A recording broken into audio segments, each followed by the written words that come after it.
wondered if you could tell me about the initiatives that you've been involved in helping women entrepreneurs.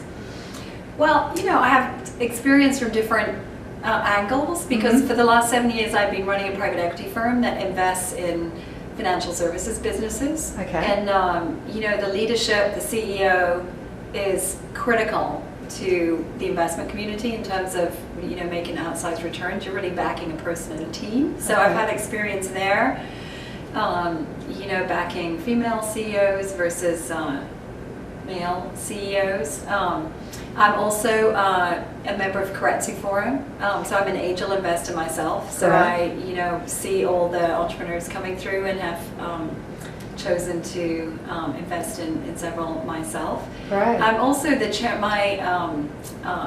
This is not my day job, but I'm my nonprofit passion at the moment is an organization called the Women's Initiative for Self-Employment, and I'm the chairman of the governing board for that. We are the biggest, America's biggest micro-enterprise development agency, and we do three things. We train women to start their own businesses, low-income women. We make them a loan to help fund them starting their own business, and then we provide them with an ongoing mentoring and network system.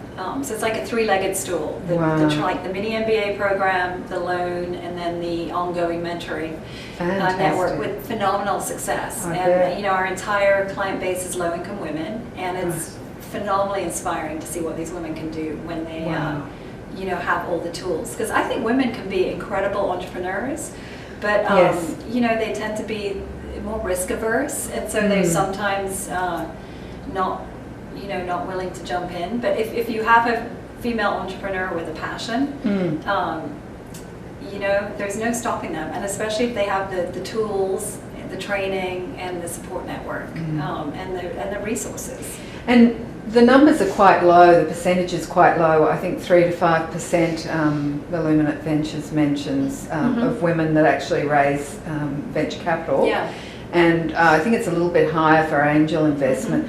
Do you have any ideas about why that would be, why women are such a small percentage, when really, I agree with you, absolutely creative, smart, fantastic women that I know of who are entrepreneurs? Well, I tell you, if you look at the number of small businesses in the country, small business creation is driving our economy, and a much higher percentage of small businesses are started and run by women. Okay. So that it's much closer to 50-50.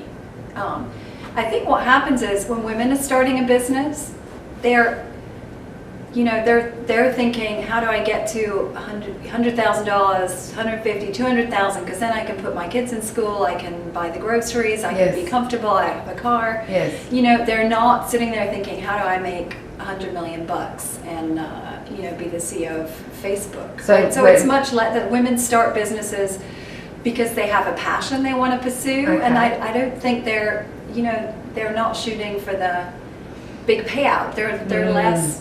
They tend to be less focused on being an entrepreneur for the money, right? For big money. Like self-sufficiency is important because then they can look after their families. Got it. And then pursuing a passion and doing something they love. So I think that's why you see the percentages go down. But you also hear I have a lot of female networks, and there are plenty of women looking for venture capital who say they just don't get funded. Right. So. And there's a bit of that going on as well. What's the feedback, do you think, from those people about why they've had difficulty in getting funded? Well, I think they this is my view. Yes. I think some of them, just don't have the networks. Okay. That they don't know someone who knows someone at Sequoia as much, so they don't have the networks. But often their business plan, they're not thinking big enough, and their pitches are maybe not as focused on outside returns on investment. Okay. And then the thoughts of having a venture partner is. There are women who probably could do with funding, and their businesses could be better and stronger and more successful if they had a strong venture partner. But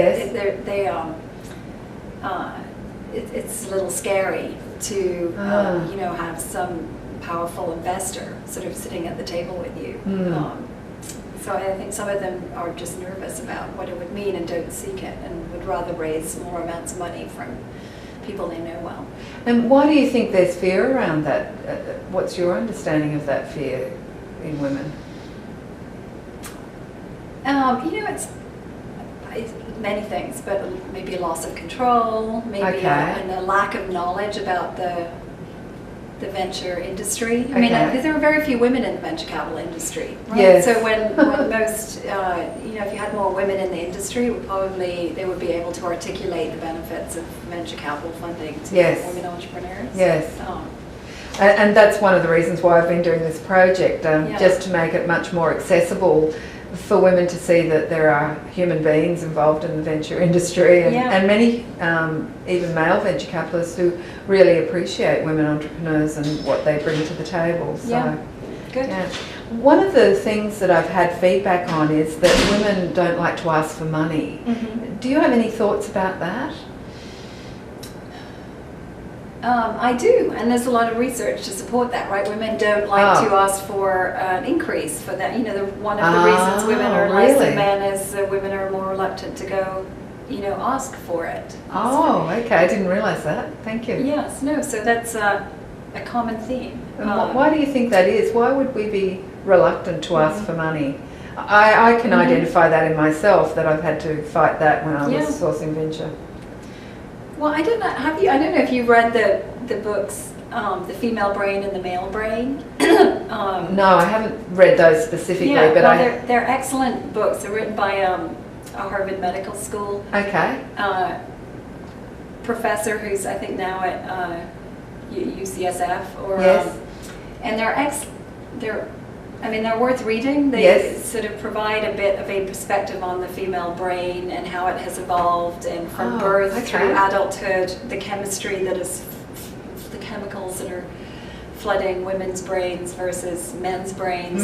And, I think for men, the sort of accumulation of power and resources, it's something that comes much more naturally to them, and as far as if you're a man with power and money and resources, then you're more able to protect your family and your clan and keep your your community safe. Right. So men are just through millennia of development, more oriented to if there's an opportunity to be more powerful or to get more resources, and money is power. They're very oriented to go get it. Right? It makes them more able to do perform their role of being a protector and to compete with. Fascinating. Whereas women are just geared very differently, and our brain chemistry is from birth onwards more about community and nurturing and relationships. Right. And you do find that women can go and ask for money if it's not about them. If the messaging is, we need this money to put your children through school, or then they can sort of get up the confidence to go and ask for it, because it's principle based. It's doing something that's not about them. It's for someone else. So we train women. When I had women reporting to me over the years, I would tell them,